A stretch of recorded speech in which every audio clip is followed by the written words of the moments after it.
Hello दोस्तों, मेरा नाम है गौरव श्रीवास्तव और आप देख रहे हैं अपना अच्छा सा प्यारा सा यूट्यूब चैनल जिसका नाम है मैथमेटिक्स। और आज हम लोग पढ़ेंगे इलेक्ट्रिक लाइंस ऑफ फोर्स क्या होता है इसके बारे में। फिर उसके बाद में पढ़ेंगे इलेक्ट्रिक फ्लक्स क्या होता है इसके बारे में। इसके बाद पढ़ेंगे सॉलिड एंगल क्या होता है इसके बारे में। जनरली ये तीनों चीज़ें जो हैं ये हम लोग इसलिए पढ़ रहे हैं क्योंकि हम लोग को अभी आगे क्या पढ़ना है, गॉस लॉ पढ़ना है। तो गॉस लॉ को पढ़ने के लिए हम लोग को इन तीनों चीज़ों का पता होना बहुत ज़रूरी है, तभी हम उसके प्रूविंग जो है वो अच्छे से समझ पाएंगे। ठीक है, तो चलिए वीडियो स्टार्ट करते हैं। हेडिंग डालते हैं इलेक्ट्रिक लाइंस ऑफ फोर्स। पहले यही समझते हैं कि इलेक्ट्रिक लाइंस ऑफ फोर्स क्या होता है। ठीक है, इलेक्ट्रिक लाइंस ऑफ फोर्स क्या होता है। तो हेडिंग बनाया इलेक्ट्रिक लाइंस ऑफ फोर्स। तो इसमें ज़्यादा कुछ नहीं समझना है। देखिए, इलेक्ट्रिक लाइंस ऑफ फोर्स वो लाइनें होती हैं, एक इमेजिनरी लाइनें होती हैं। ठीक है, जैसे मान लीजिए हमारे पास कोई क्यू चार्ज रखा है। ठीक है, क्यू चार्ज रखा है तो हम क्या करें, इसको क्यू ना कहते हम लोग कैपिटल क्यू कह देते हैं। कैपिटल क्यू, जब अगर हमारे पास कैपिटल क्यू चार्ज रखा है तो जब हम इसके पास कोई यूनिट पॉजिटिव चार्ज लेके आते हैं, क्या लेके आते हैं, यूनिट पॉजिटिव चार्ज। ठीक है, जिसे हम लोग जनरली टेस्ट चार्ज भी कहते हैं और इसको प्लस क्यू नॉट से डिनोट किया जाता है। ठीक है, प्लस क्यू नॉट से डिनोट किया जाता है। तो जब हम इसकी दिशा में लेके आते हैं या फिर हम इसको यहाँ डाल देते हैं, कहाँ पे डाल देते हैं, यहाँ डाल देते हैं, इस जगह पे डालते हैं, तो ये चार्ज किस तरीके से मूव करता है, तो वो जो इसका लोकस पॉइंट होता है उसी को हम क्या कहते हैं, उसी को इलेक्ट्रिक लाइंस ऑफ फोर्सेस कहते हैं। जैसे हमने इसको यहाँ डाला और उसके बाद में भाई इसके ऊपर फोर्स ऑफ रिपल्शन लगेगा और ये दूर भागेगा, ऐसे जाएगा। ठीक है, इधर की तरफ, इस डायरेक्शन में आगे की तरफ बढ़ेगा, तो हम कहेंगे इलेक्ट्रिक लाइन ऑफ फोर्स इधर की तरफ है, इस दिशा में इधर की तरफ है। उसी तरह अगर यहाँ पे रखेंगे तो इधर की तरफ जाएगा, यहाँ रखेंगे इधर की तरफ जाएगा। इसको सर्कुलर बना देते हैं, यहाँ रखेंगे तो इधर की तरफ जाएगा, यहाँ रखेंगे तो इधर की तरफ जाएगा, यहाँ रखेंगे इधर की तरफ जाएगा, यहाँ रखेंगे इधर की तरफ और यहाँ रखेंगे इधर की तरफ। तो ये हमारी जो लाइंस ऑफ फोर्सेस होती हैं, ये जो हमारी लाइंस होती हैं इमेजिनरी लाइन, ये कोई हमें चार्ज से निकलती हुई नहीं दिखती है। लेकिन क्या होता है, जब हम इसके ऊपर कोई टेस्ट चार्ज रखते हैं, यानी कि इसके आसपास कोई टेस्ट चार्ज रखते हैं, तो वो जो टेस्ट चार्ज की मोशन होता है और वो जो लोकस बनाता है, उसी लोकस को हम क्या कहते हैं, लोकस क्या होता है, पाथ ट्रेवल्ड। जो पाथ ट्रेवल वो करता है, वो जो लाइन बनती है, उसी को हम क्या कहते हैं, इलेक्ट्रिक लाइंस ऑफ फोर्सेस कहते हैं। क्या कहते हैं, इलेक्ट्रिक लाइंस ऑफ फोर्सेस कहते हैं। चलिए इसकी डेफिनेशन लिख लेते हैं। ठीक है, देखिए असल में वीडियो थोड़ा लंबा हो जाता है, तो वीडियो शॉर्ट करने के लिए आप लोग क्या किया करिए, जो स्पीड होती है उसको 2x कर सकते हैं। ठीक है, 1.5x कर सकते हैं, तो वीडियो जल्दी छोटा खत्म हो जाएगा। ठीक है, तो उससे हमें समझने में भी आसानी रहेगी और हमारा टाइम भी बचेगा। ठीक है, तो हम वीडियो पूरा भी देख पाएंगे। चलिए आगे बढ़ते हैं। इलेक्ट्रिक लाइंस ऑफ फोर्स क्या होता है। इलेक्ट्रिक लाइंस ऑफ फोर्स जो है, इसकी डेफिनेशन होगी कि these are the imaginary curves, these are the imaginary curves along which the unit positive charge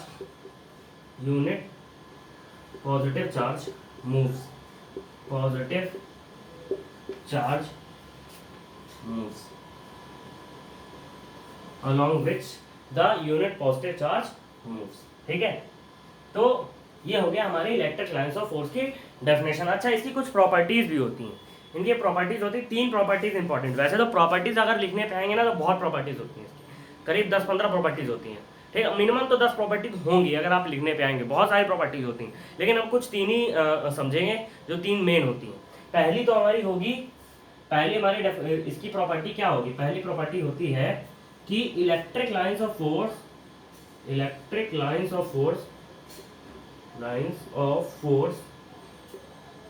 always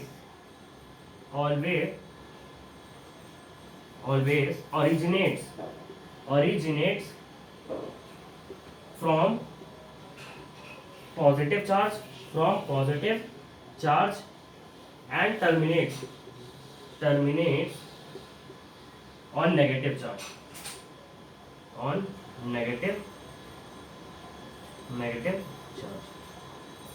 ठीक है, अच्छा ये ऐसा क्यों होता है, इसके पीछे क्या हम बता देते हैं। क्योंकि हम लोग यूनिट पॉजिटिव चार्ज लेते हैं ना, यूनिट पॉजिटिव चार्ज तो हमेशा पॉजिटिव चार्ज से रिपल करेगा।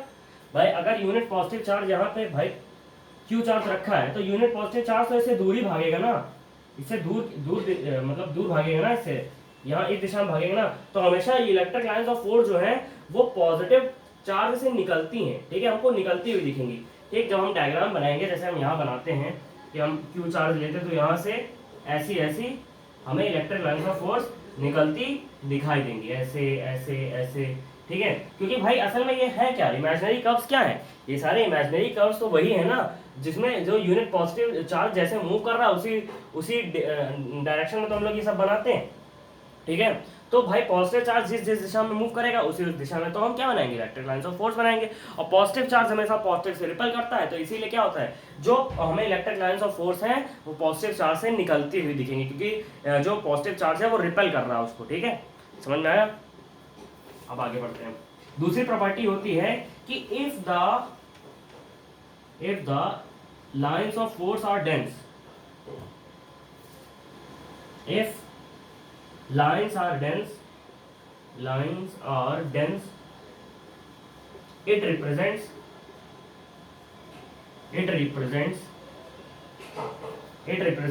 कैसी, क्या, strong इलेक्ट्रिक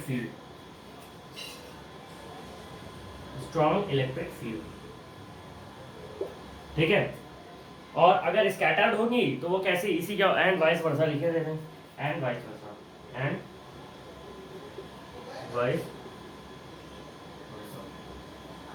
ठीक है।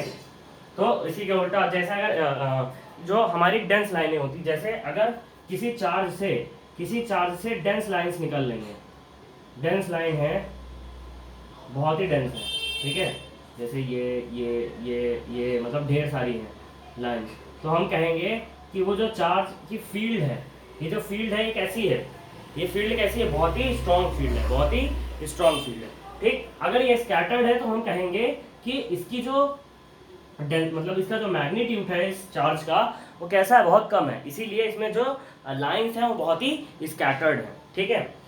लास्ट लाइन क्या होता है, these line never intersect each other, these lines never intersect each other, intersect each other, ठीक है। ये लाइनें कभी एक दूसरे को इंटरसेक्ट नहीं करती दिखेंगी हमको, ये लाइनें कभी भी हमको इंटरसेक्ट करती हुई नहीं दिखेंगी। क्यों, इसके पीछे का रीजन है, यहाँ पे लिख देते हैं, इसको रब करके लिख देते हैं कि इफ इट डू सो, अगर ये ऐसा करेंगी, if it do so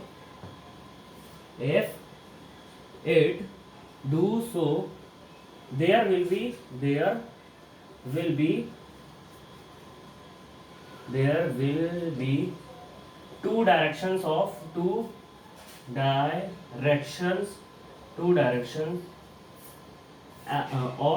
field at one point due to one charge which is not possible,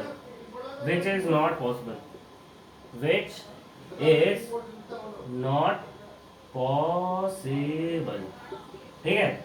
तो इसका कहने का मतलब ये है कि अगर दो लाइनें इंटरसेक्ट करती हैं, जैसे हमने कहा ये चार्ज है और अगर इस पे लाइन ये ऐसे इंटरसेक्ट कर रही है, तो इस दिशा में देखिए दो डायरेक्शंस होंगी, मतलब एक टेस्ट चार्ज इधर की तरफ जा रहा है और एक टेस्ट चार्ज इधर की तरफ जा रहा है, ठीक है। एक टेस्ट चार्ज जो है यूनिट पॉजिटिव चार्ज इस दिशा में जा रहा है, और भाई ऐसा तो होगा नहीं कि इस दिशा में टेस्ट चार्ज जा रहा है और रास्ते में वो ऐसा बदल जाएगा, ऐसा तो होगा नहीं, ठीक है। इसका मतलब क्या है, यहाँ पे दो इलेक्ट्रिक फील्ड है, यानी कहीं पॉजिटिव चार्ज यहाँ पे भी रखा हुआ होगा, यहाँ पे पॉजिटिव चार्ज रखा हुआ होगा, तो कभी भी एक चार्ज की वजह से दो इलेक्ट्रिक फील्ड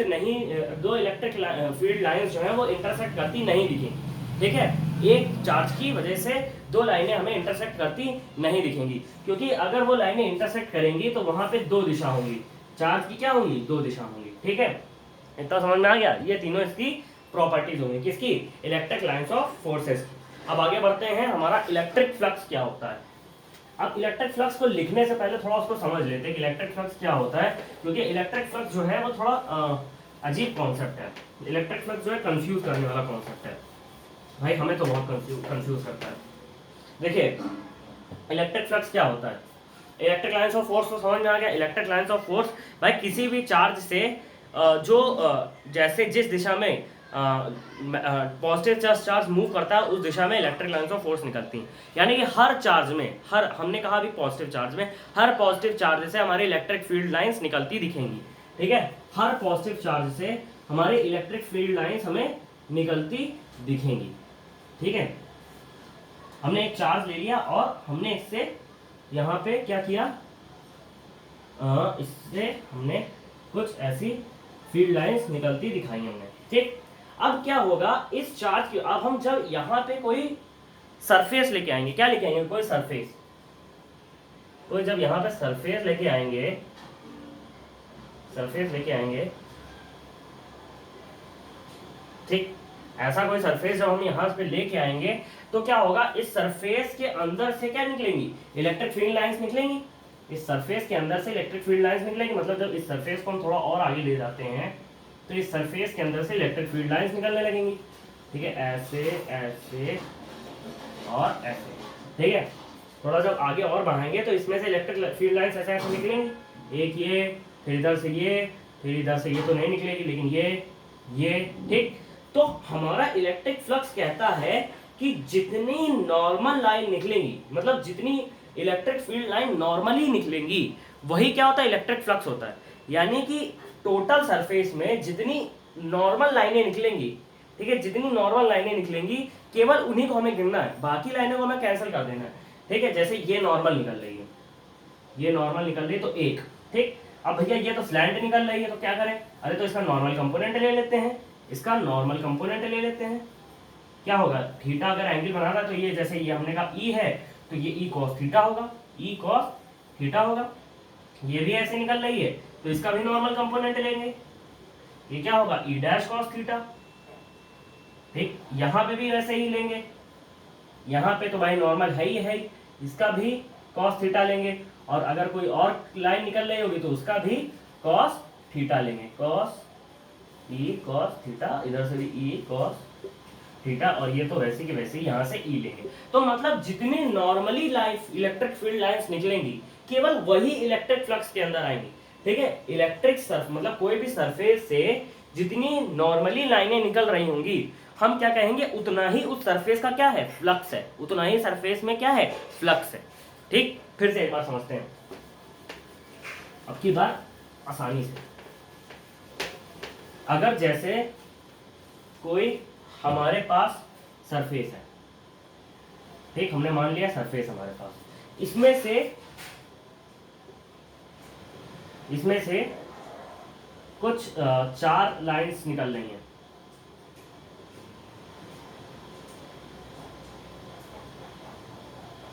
ठीक,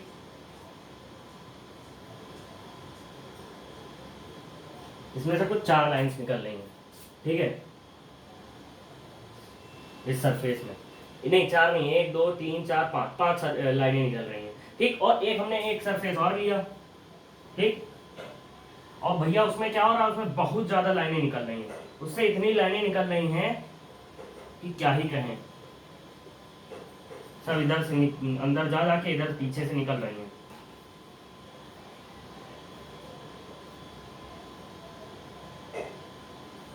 ठीक है, यहां से अंदर जाके बाहर से पीछे से निकल रही है, तो हम कहेंगे इस सरफेस का इलेक्ट्रिक फ्लक्स कम है, क्योंकि इसमें से नॉर्मल कंपोनेंट्स मतलब इसमें से इलेक्ट्रिक लाइंस ऑफ फोर्स कम निकल रही हैं और इसमें से इलेक्ट्रिक लाइंस ऑफ फोर्स ज्यादा निकल रही हैं। तो हम कहेंगे यहाँ का जो फ्लक्स है, क्या फ्लक्स है यहाँ का, वो ज्यादा है। ठीक है, मोर है, यहाँ का flux more than this flux.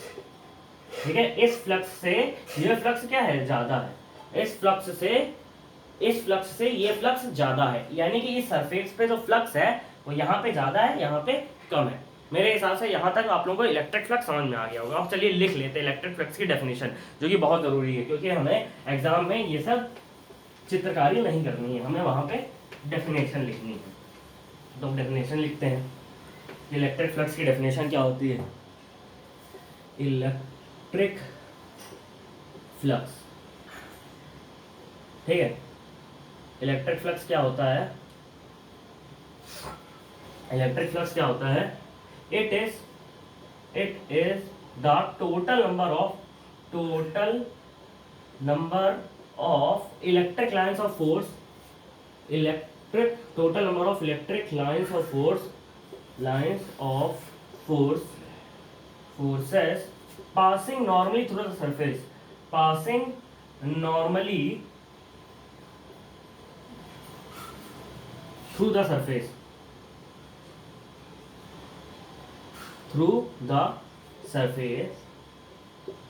is known as electric flux. Is known as electric flux. ठीक है, ये क्या होता है? It is the total number of electric lines of force passing normally through the surface is known as electric flux. ठीक है, जितनी electric lines of force normally pass कर रही होंगी किसी सरफेस पे, हम कहेंगे उसमें इलेक्ट्रिक फ्लक्स उतना ही ज्यादा है। ठीक, और इसकी मैथमेटिकली डेफिनेशन ऐसे लिखेंगे, mathematically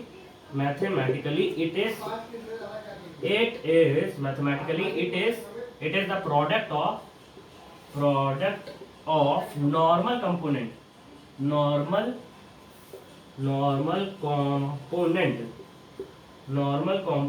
of electric lines, normal components of electric lines and the area through which it passes, through which it passes। ठीक है, तो इसका फॉर्मूला क्या, और इसको डिनोट किससे किया जाता है? It is denoted as phi. ठीक है, फाई से डिनोट किया जाता है।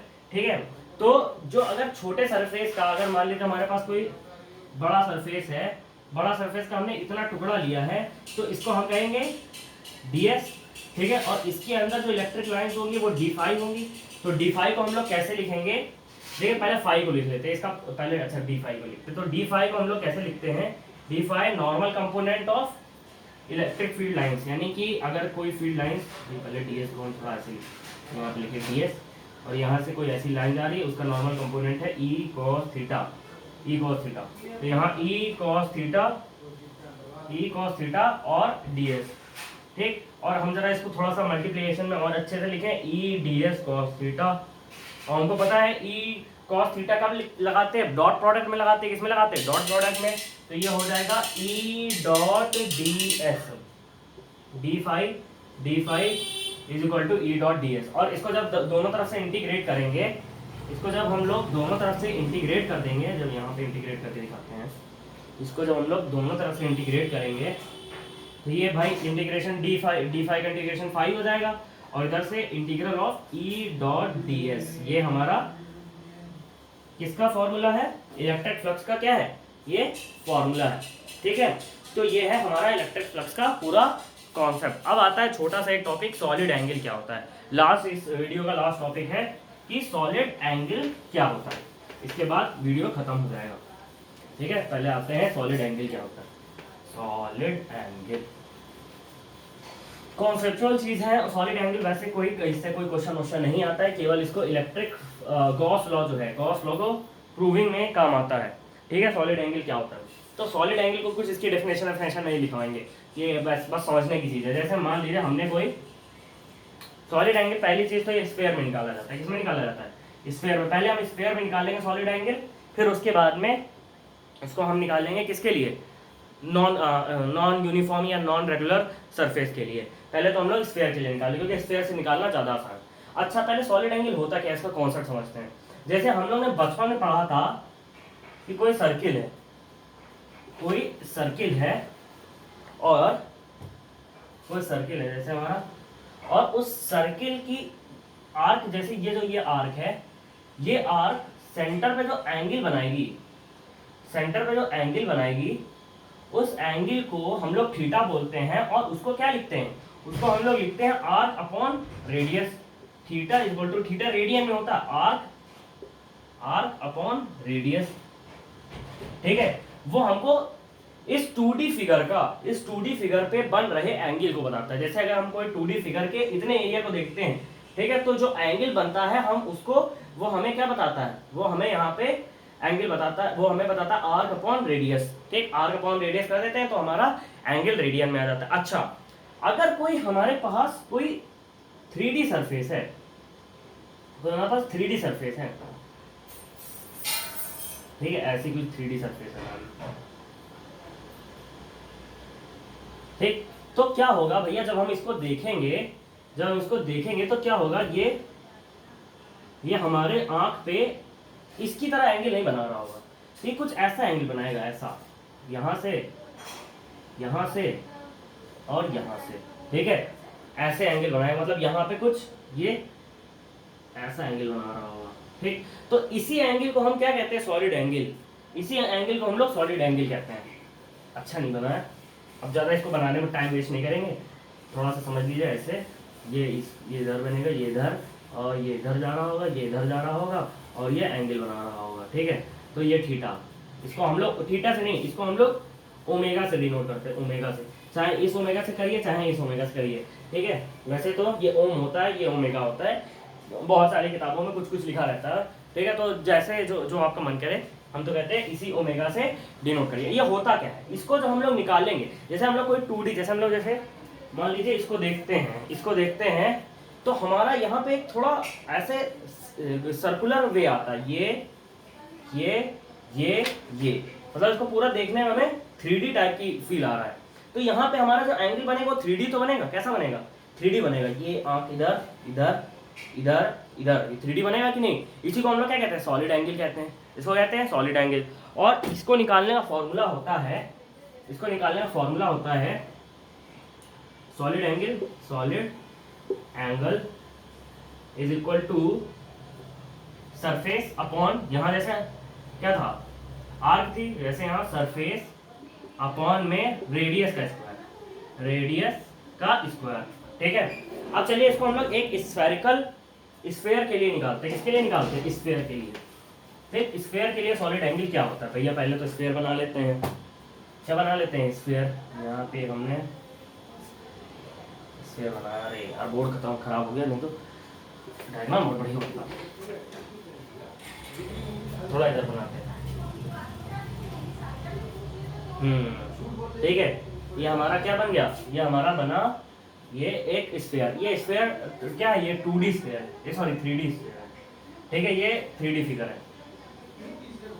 ठीक है, ये है 3D फिगर इसका। और हम क्या करेंगे, इसके एक यहाँ पे एक, जैसे हमने कह दिया, ये एक हमने ds काट लिया, क्या काट लिया, ds। और ds जो है ये सेंटर पे कुछ एंगल सबटेन करेगा, क्या करेगा, एंगल सबटेन करेगा, ठीक है, एंगल सबटेन करेगा। हमने कहा कि जो एंगल सबटेन कर रहा है ये है ओमेगा, डी ओमेगा भाई, क्योंकि ये ds है तो यहाँ पे डी ओमेगा, ये जो सरफेस है ये क्या है, ds है, और ये क्या करेगा, डी ओमेगा करेगा। इसकी रेडियस जो है वो r है भाई, जो रेडियस r है, ठीक है, इधर भी रेडियस क्या है, r है, यहाँ पे भी रेडियस क्या है, r है, ठीक है। तो हम जो डी ओमेगा होगा वो क्या होगा, डी ओमेगा होगा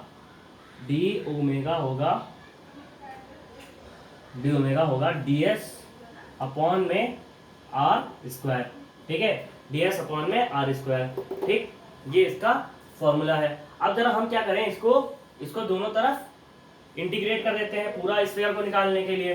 तो दोनों तरफ भैया इंटीग्रेट कर दिया तो क्या बनेगा, ओमेगा, इधर तो पूरा कैपिटल ओमेगा आ जाएगा, ये r स्क्वायर तो कौन भाई, रेडियस तो चाहे ऐसे इधर जाओ तो रेडियस तो हमारी सेम ही रहेगी। 3D में इसको हम कैसे भी ना चाहें, रेडियस तो हमारी सेम ही रहेगी, क्योंकि स्फीयर का फॉर्मूला ही होता है, स्फीयर की डेफिनेशन ही होती है कि locus of a fixed line from a fixed point, ठीक है, locus of a line from a fixed, अरे छोड़िए उसको ज़्यादा डेफिनेशन में रहेगी, यहाँ पे केवल समझिए कि ds अपॉन r स्क्वायर होगा, इसको हम लोग क्या करेंगे 1 अपॉन r स्क्वायर, क्योंकि रेडियस कांस्टेंट रहनी है, रेडियस पूरे जो 3D फिगर में कांस्टेंट रहनी है, कैसे रहनी है, कांस्टेंट रहनी है। इंटीग्रल किसका होगा, ds का होगा, यानी कि पूरे सरफेस का, यहाँ छोटा सरफेस था, पूरा सरफेस करेंगे तो पूरा सरफेस को क्या होता है, पूरा सरफेस स्फीयर का क्या होता है हमारा, हमने पढ़ा है मैथमेटिक्स में 4 पाई r स्क्वायर होता है, 4 पाई r स्क्वायर होता है, ठीक है, ओमेगा। अच्छा 4 पाई से 4 पाई कट जाएगा, नहीं r स्क्वायर, इधर r स्क्वायर कर देंगे, आर स्क्वायर था, ये आर स्क्वायर से आर स्क्वायर कट जाएगा, तो ओमेगा क्या आएगा 4 पाई।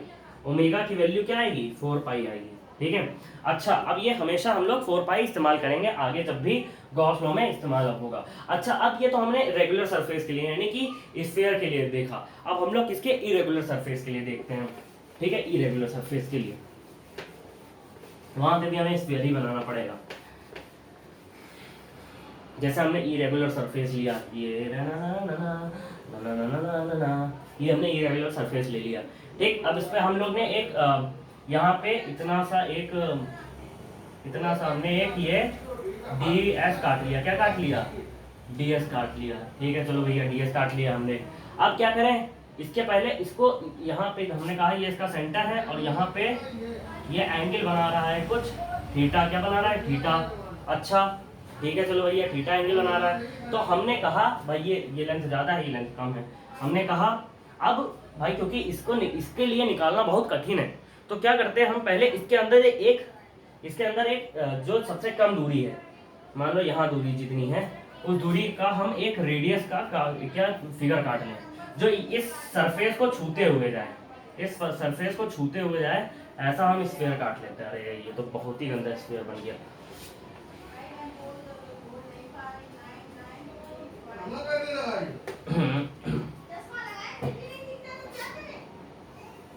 पहले इसके अंदर स्फीयर बना लेते, फिर थोड़ा यार डायग्राम अच्छा नहीं बनता है। ये हमने बनाया स्फीयर। ठीक है, चलो भैया स्फीयर बन गया।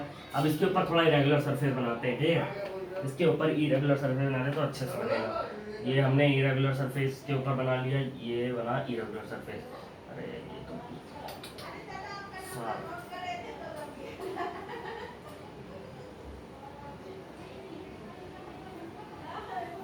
ठीक है।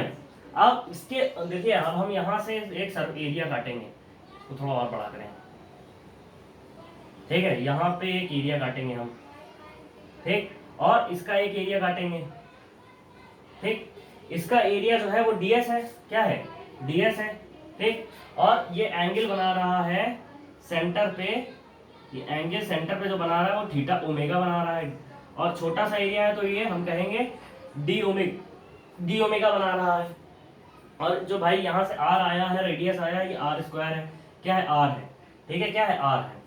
ठीक, तो अब जरा देखिए, एक थोड़ा गौर से देखिए। हमने कहा था कि जो ओमेगा होता है वो क्या होता है? हमने कहा था कि वो होता है हमारा सरफेस, नॉर्मल सरफेस कहते हैं, नॉर्मल सरफेस अपॉन में क्या? रेडियस का स्क्वायर। अच्छा, अब जो नॉर्मल सरफेस आएगा, देखिए ये तो सरफेस थोड़ा अजीब है। नॉर्मल सरफेस आएगा, ऐसा आएगा। नॉर्मल सरफेस ये ना होकर ये होगा, ये ना होकर ये होगा। ठीक है, ये ना होकर ये होगा। थोड़ा अगर हमारे पास कोई स्फेरिकल चीज है तो हम देखते हैं।